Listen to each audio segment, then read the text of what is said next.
In a small village on the edge of a vast desert lived an old gardener named Ibrahim. Every morning, without fail, he would walk to what seemed like an endless stretch of barren land, carrying only a small bag of seeds and a water container. The villagers often watched him with mixture of pity and amusement. "Why do you waste your time?" they would ask. "Nothing can grow in this desert. Many have tried and failed." Ibrahim would simply smile and continue his daily ritual. He would carefully plant one seed, water it, and then return home. The next day, he would plant another seed a short distance from the first, and so the pattern continued. Years passed, and the villagers began to notice small changes.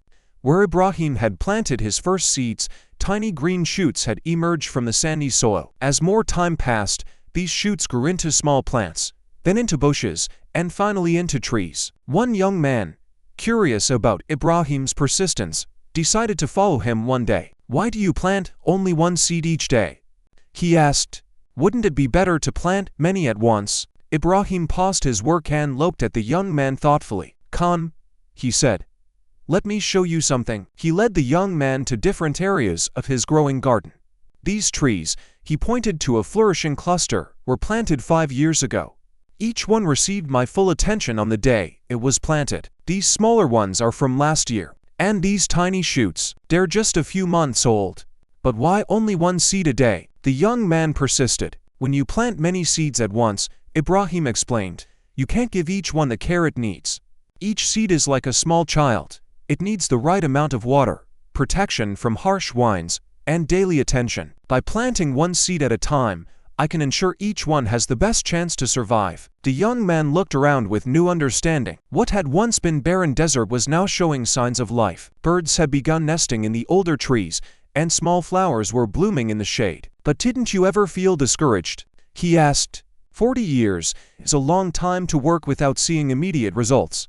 Ibrahim smiled, his eyes twinkling with wisdom. "The desert didn't become a desert in one day, and it won't become a garden in one day either. Life's greatest achievements are built one small action at a time. Each seed I plant is a promise to the future. I may not live to see this entire desert bloom, but every tree you see started with a single seed and a single day's effort." The young man looked at the small bag of seeds in Ibrahim's hand with newfound respect. "So the secret is not in doing great things. The secret," Ibrahim completed, "is in doing small things greatly, day after day." Many people wait for big opportunities to do big things, missing countless small opportunities to make a real difference. As word of Ibrahim's garden spread, people from other villages began to visit. They were amazed to see the gradual transformation of the desert. Where there had once been only sand, there was now growing oasis. The garden became known as Ibrahim's forest, though Ibrahim himself never thought of it that way. "This is not my forest,"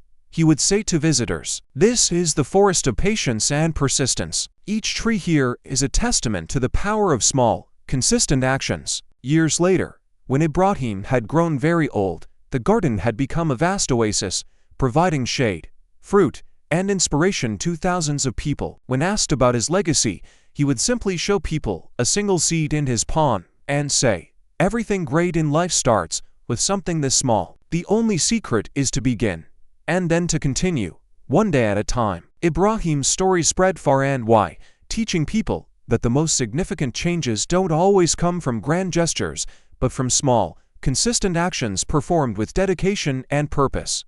His garden became a living proof that with patience and persistence, even the smallest actions can transform the world.